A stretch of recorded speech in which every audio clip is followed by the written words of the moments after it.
The NFL draft is literally a few days away, and I cannot wait. Hopefully, the Texans don't do anything stupid like take a wide receiver in the first round, or how all these mock drafts suggest take a tight end. I don't know why people still mock a tight end to the Texans. That's just dumb, but whatever. Hopefully, the Texans aren't dumb enough to do something like that. Now, this mock draft will be my last Texans mock draft of the off season, and you guys know me.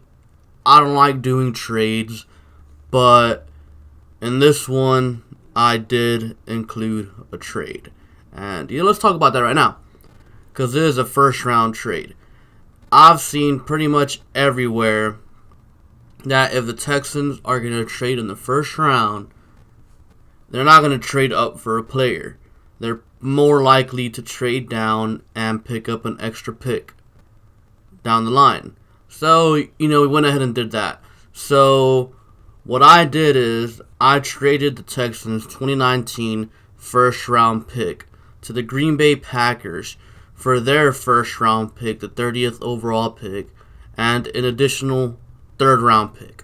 So the Texans ended up picking up an extra third round pick, which I think is good. Now, at 23, where the Texans are originally supposed to pick, I just think that's a bad spot. Why? Because I think at 23, you're in a situation where you're picking too late to have a chance at a guy like Andre Dillard, Jawan Taylor, and, maybe Cody Ford if you like him. But it's also too early to choose another offensive lineman such as Dalton Risner or a Greg Little if you like Greg Little.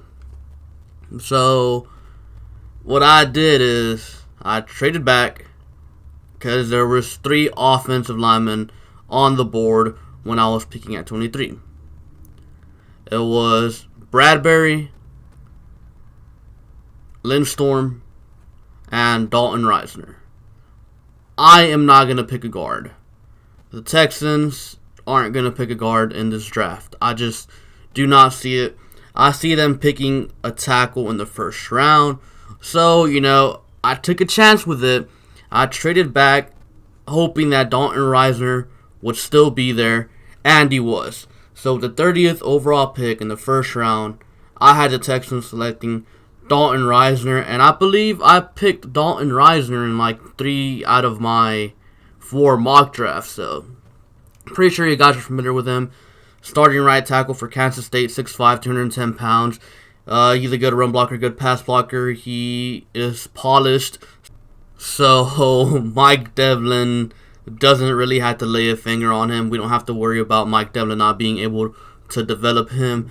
And he has a little mean streak in him too. So the Texans need some mean guys up front. I think the meanest guy up front is really probably Martinez Rankin. He's like the only guy I've ever seen on this Texans O-line last season throw a defensive player down and something like that. So I think adding Dalton Risner to the right side, and maybe if Martinez Rankin wins that starting left guard spot, maybe the Texans' offensive line can get nasty up front because that nasty attitude is contagious. So, if Martinez Rankin is playing next to, what's his name? I don't know, let's say Julian Davenport and Nick Martin, that's going to rub off on them. And then, obviously, with Risner being on the right side, it could rub off on Zach Fulton. And then you have a nasty, mean offensive line. So I think if the Texans aren't going to be that talented up front,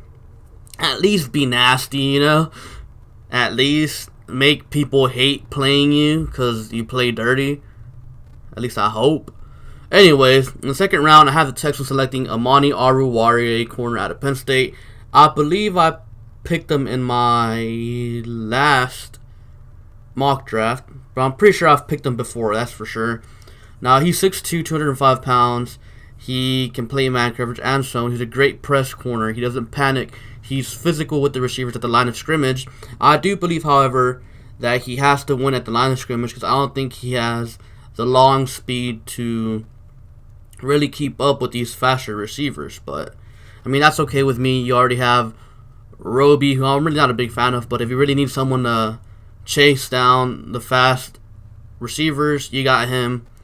And Amani Oruwariye can be that other corner. And I think he could be a day one starter, depending on what the Texans want to do with Roby and J-Joe.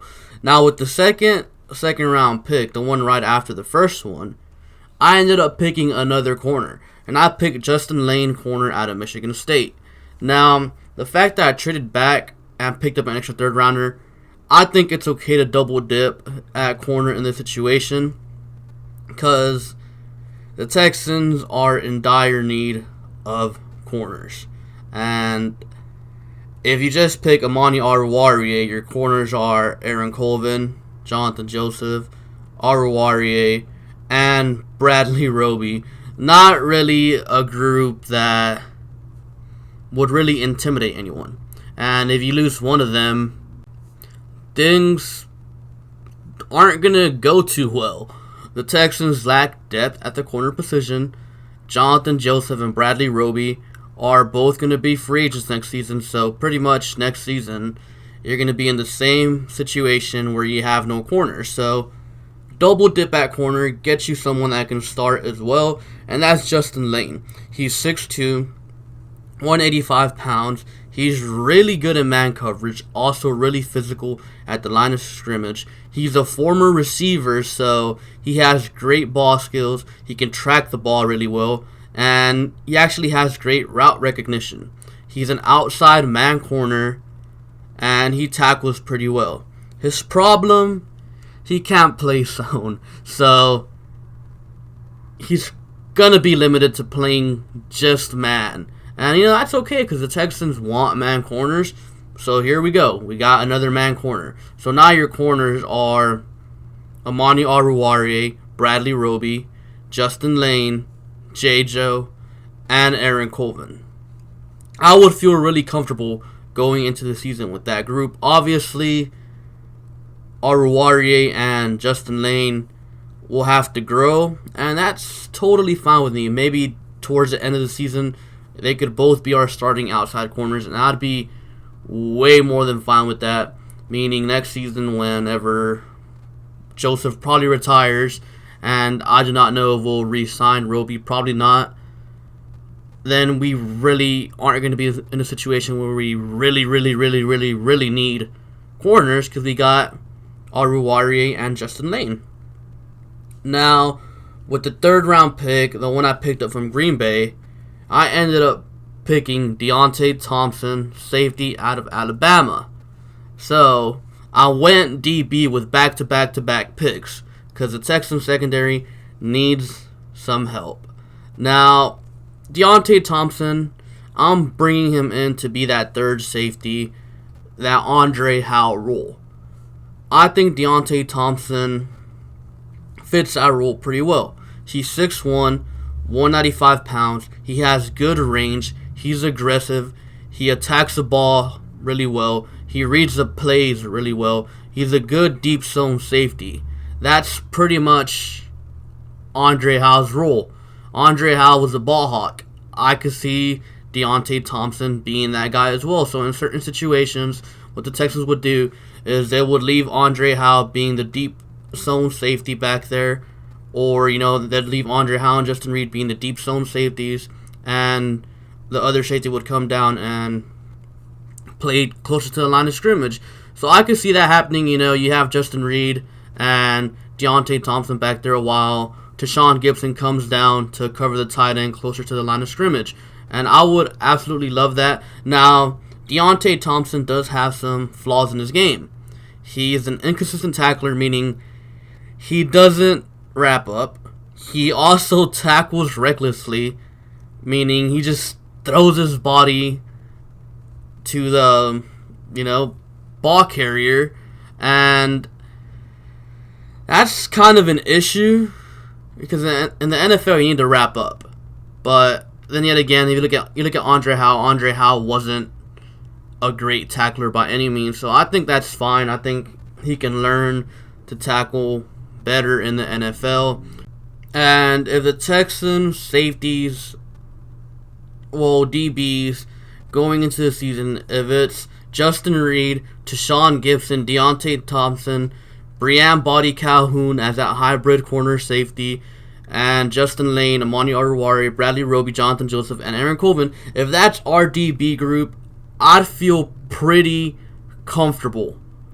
Obviously, a lot of these young players are going to have to grow, but at least it's going to be better than last year where you had a bunch of old people that couldn't cover at all. These guys at least have potential, and I'd feel really comfortable going into the season with this DB group. Now, with our second, third round pick, our original third round pick, I have the Texans selecting Emmanuel Hall, wide receiver out of Missouri. 6'2", 200 pounds. He ran a 4.39, so he's fast. He can take the top off the defense. He's an outside deep threat. He has a smooth release. He's good at tracking the ball, the deep ball. He has quick feet. So you guys probably know what this pick's about. This pick is about Will Fuller's backup. Will Fuller, I love the guy. He proved me wrong. I didn't like Will Fuller at all when we picked him, and the guy is just good when he's on the field. But that's the problem. When is he on the field? I believe he's missed like 17 games the past 3 years, so yeah, Will Fuller is not really someone that's reliable, so you need someone to be there if and when Will Fuller gets hurt, so the offense doesn't take a huge step back if and when he gets hurt. So Emmanuel Hall, he's a deep threat. He's like Will Fuller. He can blow the top off a defense. The problem with Emmanuel Hall is he has a limited route tree. So, Fuller runs all these routes and all that good stuff. Emmanuel Hall isn't quite there yet. He has some hand issues as well. But you know what? That's fine. I learned from Will Fuller that hand issues are correctable. Will Fuller, coming out of college, he had hand issues, and that's why I hated the pick. But Will Fuller ended up improving his hands. Last season, he had no drops. The season before that, I believe he had like 1 or 2. So, hand issues are correctable. You can work on your hands, and you can learn the full route tree in the NFL. I have no issue with that. So, this guy being the 4th wide receiver, Will Fuller's backup, I would absolutely love it. Now, the Texans don't have a 4th round pick, so with our 5th round pick, I have the Texans selecting Bryce Love, running back out of Stanford. He's 5'10", 195 pounds. He has great speed and acceleration. He gets to the edge well. He's elusive. There is some questions on whether he can pass protect or not, and he wasn't really used as a receiving back in Stanford, so there's also that question. This guy last year, if he would have came out, he probably would have been a 1st round pick, but he ended up going back to college, and he tore his ACL, so that's why we're getting him here late in the draft. Now, obviously Lamar Miller is a free agent next season, so we need a plan for that. Obviously, we got Deontay Foreman. Deontay Foreman is a question mark, though, although I do feel a little bit more optimistic about Deontay Foreman. I still don't know if he's going to recover well and actually produce on the field. So we need some plans so when Lamar Miller does end up being a free agent, we're not out there looking for a running back and we have to end up with a guy like Alfred Blue or something, even though Alfred Blue went to Jacksonville, but you know what I mean. Now, with our 6th round pick, I have the Texans selecting Kingsley Keke, interior defensive lineman out of Texas A&M. He's 6'3", 288 pounds. He's extremely athletic and flexible. He has a strong upper body, and he flashes pass rushing ability. His issues, well, he plays with bad leverage and has inconsistent hand usage. This is a guy I see as a straight-up development project. He has the athleticism, all the traits you like for a pass-rushing interior defensive lineman. He just needs to work on his technique a bit, better leverage, better hand usage, more explosive off the line, quicker off the snap. That's what it pretty much means. And, I think it's worth taking him because look at the Texans. We're a breeding ground for defensive linemen. DJ Reader, JJ Watt, Christian Covington that went to Dallas. You got Brandon Dunn, Joel Heath, Angelo Blackson. How many defensive linemen have we not developed over the years? So I think this guy playing behind JJ, learning from our D-line coach, I think he could eventually be a good situational pass rusher from the inside for us. And another good thing about him is he can play edge rusher and he can play inside. He's played at over 300 pounds. And, I would love if he put on a little bit more weight and played from the inside. Now, with our 7th round pick, our last pick, I have the Texans selecting Cody Barton, linebacker out of Utah. He's 6'2", 235 pounds. He's physical. He's strong. He's a good tackler. There is some question on whether or not he can cover. He is a good instinctive player, so he can read the routes. He has good route recognition. His block shedding is a little bit questionable, but I do think he could be a situational starter. Last season, I think back of a time where Zach Cunningham and Dylan Cole were hurt, so it was literally Bernardrick McKinney and Brian Peters out there, and every time Brian Peters was out there, bad thing was what happened. So we need a backup, a 4th linebacker, because Dylan Cole, as much as I love him, he hasn't shown the ability to stay healthy, so we need someone else there just in case. Cody Barton can also be a special teams ace, so obviously our special teams took a big step forward last season, so why not keep adding more depth to certain positions and special team players to make sure our special teams is nice and sound. Anyways, that concludes my mock draft 4.0. Comment down below what you think of my mock draft. Comment down below your own mock draft if you have one. And yeah, be sure to like and subscribe. Thank you for watching, and I'll catch you guys later. Peace.